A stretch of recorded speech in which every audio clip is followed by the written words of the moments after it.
गंगा कौन है, कहां से आई, क्यों आई? हाँ प्रिय भक्तों, गंगा के बारे में अनेक चरित्र हैं। आपने सुना होगा कि जब राम, ये तो रामचरितमानस में लिखा ही है कि राम जब गए जनकपुर तो रास्ते में गंगा जी मिली, मतलब राम के जमाने में भी गंगा थी, है ना। और गंगा जी प्रकट कहां से हुई वो भी मैं आपको सुनाता हूं। राजा सगर के 60,000 पुत्र थे। सारे पुत्र उद्दंडता के कारण एक ऋषि कपिल जी का अपमान कर दिया। कपिल देव जी की दृष्टि पड़ते ही सगर के 60,000 पुत्र जलकर ढेर बन गए राख के। सगर की दूसरी पत्नी केसनी के पुत्र का नाम था असमंजस। असमंजस के पुत्र अंशुमान ने शिव जी से प्रार्थना की कि हे प्रभु, मेरे पूर्वज ये मर गए हैं संत की दृष्टि से, अब इनका उद्धार कैसे होगा। तब कहा कि यदि गंगा मैया आ जाएं तो इनका उद्धार हो जाएगा। तो असमंजस के पुत्र अंशुमान ने तप किया गंगा को लाने के लिए। तप करते करते प्राण निकल गए पर गंगा नहीं आई। अंशुमान के, असमंजस के पुत्र अंशुमान के पुत्र दिलीप ने जब सुना कि मेरे पिता गंगा को लाने तप करते करते मर गए हैं तो क्यों ना मैं पिता के सपने को पूरा करूं, तब राजा दिलीप भी तप करने लगे। और दिलीप की शादी हुई, समझिएगा, दिलीप की शादी हुई। इनकी 2 शादियां थीं। पहली शादी हुई, पुत्र नहीं हुआ। दूसरी शादी हुई, पुत्र नहीं हुआ। अब दिलीप को लगा कि ऐसा तो नहीं कि मैं पुत्र के इंतजार में पिता का सपना भूल जाऊं। तो दिलीप अपना गृहस्थ आश्रम छोड़ के भजन करने गए गंगा को लाने के लिए। पर दुर्भाग्य से गंगा नहीं आई और दिलीप भी तप करते करते मर गए। अब जब दिलीप मर गए तो इनकी संतान थी नहीं, तो आगे कुल बढ़ा नहीं।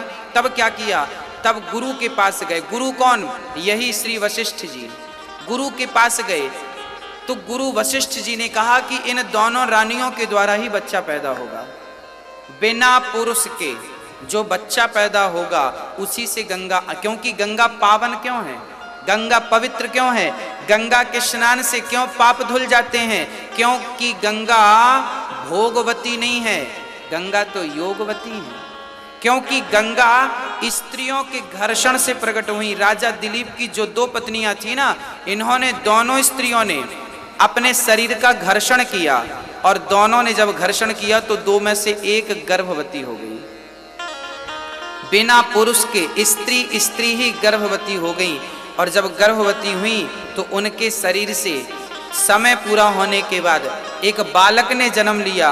बालक ने जन्म तो ले लिया पर शरीर में कोई हड्डियां नहीं थी। अब गुरुजी के पास गए कि गुरुदेव ये बच्चा तो हुआ है पर हड्डियां नहीं हैं।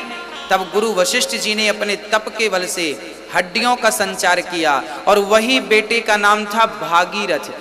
2 भगों के संसर्ग से बच्चा उत्पन्न हुआ, इसलिए उसका नाम पड़ा भगीरथ। भगीरथ इसलिए तप किया कि मेरे दादा परदादाओं का सपना पूरा करूं, गंगा को लाना है। तब भगीरथ ने तप किया और जब तप किया तो गंगा प्रकट हो गई, पुत्र वरदान मांगो। तब भगीरथ जी ने कहा, गंगा मैया मुझे वरदान दो कि मैं आपको पृथ्वी पर लाऊं और आप मेरे पूर्वजों के साथ साथ आने वाले हजारों लोगों का आप उद्धार करती रहे। पतित लोग, अरे भजन नहीं कर पाते हो आप, यज्ञ नहीं कर पाते हो आप, दान पुण्य नहीं कर पाते हो आप, कोई बात नहीं, परंतु गंगा स्नान कर लोगे जीवन में एक बार तो भी भवसागर पार जा सकते हो। ये गंगा स्नान का महत्व है। अब गंगा स्नान, अब भगीरथ जी ने गंगा को कहा आइए। गंगा जी ने कहा मैं आ तो जाऊंगी परंतु मेरा वेग इतना तेज रहेगा कि मैं पृथ्वी को फाड़ती हुई पाताल में चली जाऊंगी। तब क्या करें? बोले शंकर जी का तप करो। तब भगीरथ जी ने शंकर जी का तप किया और तप करने के बाद शंकर जी प्रकट होकर और गंगा से कहते हैं कि आप मेरी जटाओं में, गंगा जी आई शिव जी की जटाओं में। ये गंगा कौन है? कहते हैं कि जब भगवान 52 राजा बलि के द्वार पर 3 पग भूमि मांगने गए तो पहले पग में तो पूरा अतल वितल सुतल तलातल रसातल महातल मांग लिया। दूसरे पग में सत्यलोक को नापा।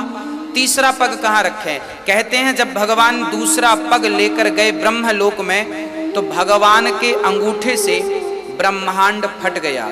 वामन भगवान ने इतना विशाल रूप बनाया कि इनके अंगूठे से, चरण के अंगूठे से ब्रह्मांड फट गया और ब्रह्मांड के बाहर का जल इनका अंगूठा धोता हुआ गिरने लगा। ब्रह्मा को लगा कि इस पानी से पृथ्वी डूब जाएगी। तब ब्रह्मा जी ने अपना कमंडल लिया और उस कमंडल में पूरा जल भर लिया। वो चरणोदक था, जो भगवान के चरणों का धोता हुआ जो जल था वो ब्रह्मा जी के कमंडल में था। और जब भागीरथ जी ने तप किया तो ब्रह्मा जी ने वही चरणों का जल छोड़ दिया। वह चरणोदक ही गंगा है। भगवान के चरणामृत, चरणों का धोया हुआ जल ही गंगा जल है। आज भी गंगा जल में आप प्रैक्टिकल करके देख लें, लाखों साल रख के देख लें, हजारों साल तक भरा रहे गंगा जल, कभी खराब नहीं होता, क्योंकि ये मेरे गोविंद के चरणों का धौमन है। इसलिए गंगा अपवित्र नहीं होती और गंगा सबको पावन करती हैं। और फिर गंगा जी ने जाकर गंगा सागर तक जाकर के गंगोत्री से निकलकर, अच्छा गंगा जी जब गई तो हरिद्वार के ऊपर जाह्नवी नाम के एक संत थे, जन्नू बाबा। तो जन्नू नाम के संत ने गंगा को पी लिया, क्योंकि उनकी कुटिया गंगा ने बहा दी। तब भागीरथ जी ने कहा, महाराज बड़ी तपस्या करने से गंगा प्रकट भई है। तब संत ने अपनी जांघ से गंगा प्रकट की, इसलिए गंगा का एक नाम जाह्नवी भी पड़ा। और आगे चली तो 7 ऋषियों की कुटिया थी। तब गंगा ने 7 ऋषियों की कुटिया बचाते बचाते 7 धारा में प्रकट हो गई। तो हरिद्वार के ऊपर गंगा सप्त धारा में दिखाई पड़ती हैं। गंगा की 7 धाराएं दिखाई पड़ती हैं। 7 धाराएं क्यों हो गई? क्योंकि वहाँ 7 ऋषियों की, सप्तर्षियों की कुटिया थी। उन कुटियों को बचाती हुई जब गंगा आगे बढ़ी तो वो 7 धारा में परिवर्तित हो गई। और गंगोत्री से निकलकर जब गंगा मैया प्रयागराज पहुंची तो प्रयागराज में ऑलरेडी वहां पर यमुना मैया थी। तो यमुना है भगवान की पत्नी और गंगा है भगवान की दासी। तो दासी बड़ी कि पत्नी बड़ी? तो गंगा मैया वहां रुक गई। गंगा मैया प्रयागराज में खड़ी हो गई थी, हाथ जोड़ के। किसके सामने हाथ जोड़ लिया? यमुना, क्योंकि यमुना भगवान की पत्नी है। हाथ जोड़ के खड़ी हो गई। आप तो पत्नी बनने वाली हैं भगवान की, तो आपका तो पद कद ऊंचा है, आप हमें आज्ञा करो। तब यमुना मैया ने कहा, गंगा तुम पावन करने आई हो संसार को, मैं अपनी लीला यहीं समाप्त करती हूँ, अब यहाँ से तुम आगे जाओ। जबकि प्रयागराज में आप गौर करेंगे ना तो यमुना जी बिल्कुल सीधी जा रही हैं, जबकि गंगा जी टेढ़ी आकर मिली हैं। और फिर आगे जो धार गई है ना, वो मानना तो ये चाहिए कि यमुना में गंगा मिली है, परंतु आगे यमुना का नाम चलना चाहिए था ना। पर यमुना जी ने कहा, ना आगे आपका ही नाम चलेगा और पापियों के पाप धुलती रहना। और आज तक वो यमुना मैया वहां अपने आप को विराम करती हैं और वहां से आगे स्वयं यमुना मैया गंगा को स्थान देती हैं। गंगा जी आगे चलती हैं और गंगोत्री से निकलकर प्रयागराज होती हुई गंगा सागर पहुंची, जहां सागर के 60,000 पुत्र की राख पड़ी थी। गंगा स्पर्श होते ही जल वो सारे लोग तर गए। आज भी लोग मरने के बाद अपनी राख गंगा में विसर्जित करते हैं, क्योंकि भवसागर से तारने वाली केवल गंगा, ऐसी पावन गंगा जो हम सभी पापियों के पाप को धुलने बैठी हैं, ऐसी गंगा मैया को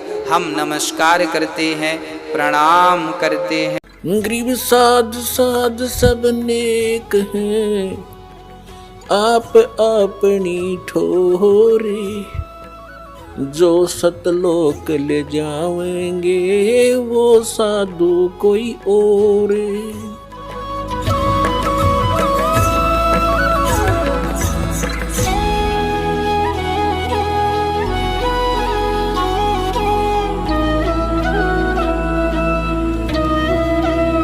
प्रसंग तो चल रहा था।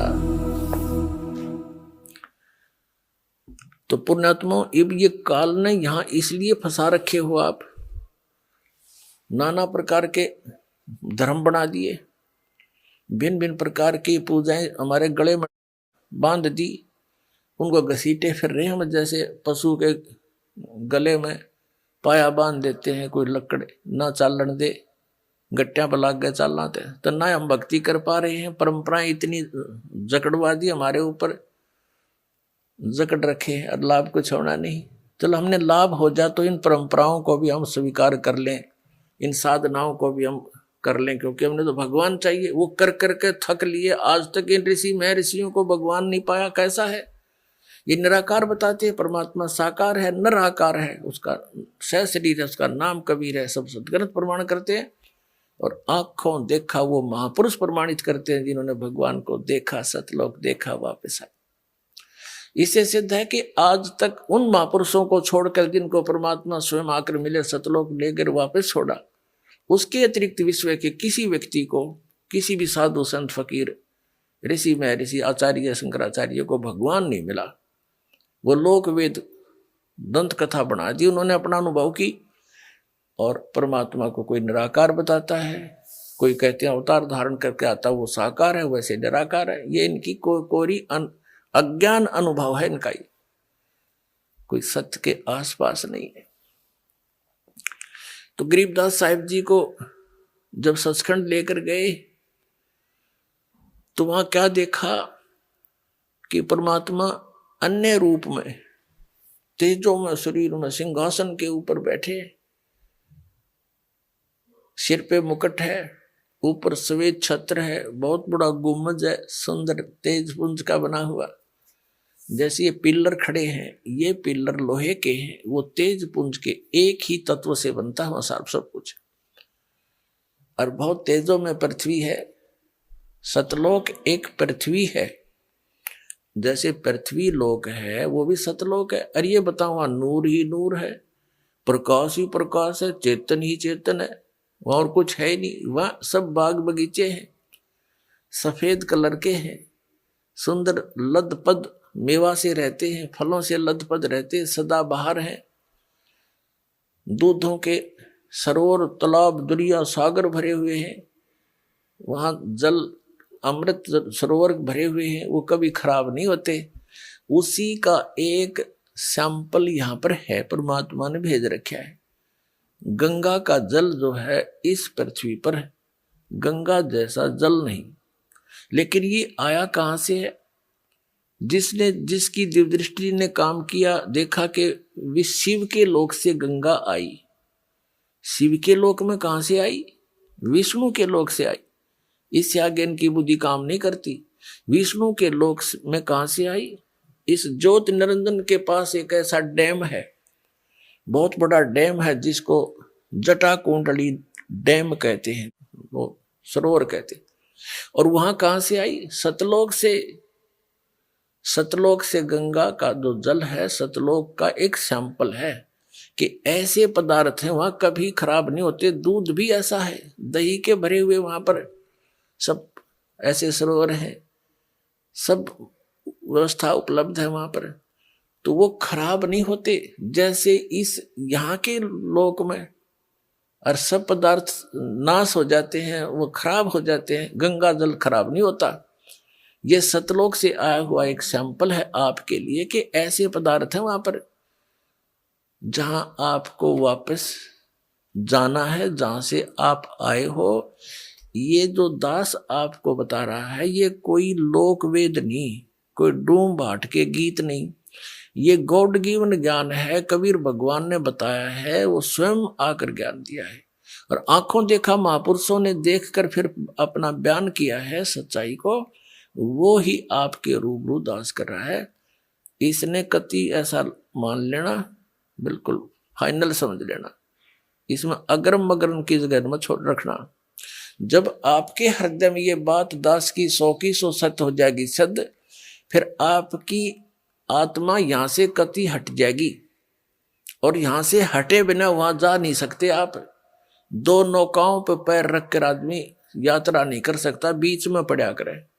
तो जैसे जब तक आप यहाँ रहो, आराम से रहो अपने बच्चों में, भाइयों में, बहनों में, माता में, जो भी आपका परिवार है, रिश्तेदारी है, लेकिन भगत बना कर रखो उन सब ने। और वो भगत नहीं होंगे, आपकी आस्था रहेगी तो फिर आपको ये लटका लेंगे। तो बच्चों को भी नाम पर लगाओ। और फिर भी कोई नहीं मानता है, दुर्भाग्य है, तो डगमग ना होना। इस ज्ञान को आधार बना के आपको ये सोच लेना चाहिए कि आप तो यहाँ रहने ही नहीं हो, आपके बेटा है चाहे बेटी, कितने अच्छे हैं, पोता है, पोती है, जोते हैं, जोती है, या कोई कार कोठी है, तो आप तो यहाँ रह ही नहीं सकते, ये आपके हैं कैसे। जब तक आप इनके साथ हो बिल्कुल प्यार से रखो। ये उस परम पिता के बालक हैं। जैसे एक नौकर रहता है, उसको ड्यूटी लगा दी जाती है धनी यानी मालिक के द्वारा कि मेरे बच्चों की देखभाल कर, और ये पैसा ले इनकी खर्चे का। तो उस नौकर को मालूम होता है उनकी कितनी केयर टेक रखता हो कि कहीं ये नाराज ना हो जाए, इनको कोई दुख ना हो जाए, शिकायत हो जाए, मालिक तेरी नौकरी से बर्खास्त ना कर दे। उसके अपने बच्चे ना होते हुए भी वो उसके हृदय से सेवा करता है उस समय। लेकिन जब उसको नौकरी से निकाल दिया जाता है और उसमें उनकी ममता नहीं होती, उसको पहले ही पता था कि ये तेरे नहीं, ये मालिक के बच्चे हैं। ये आपकी जो भूल कद मिटेगी वो तो समय आप बताएगा, लेकिन ये मिटानी पड़ेगी आपने। ये बच्चे आपके नहीं हैं, ये शरीर आपका नहीं है। कहते काया तेरी है नहीं, ये माया कहां से हो। और हम यहाँ अपना जीवन नाश करते हैं, चोरी करके, डाके मार के, रिश्वत ले करके।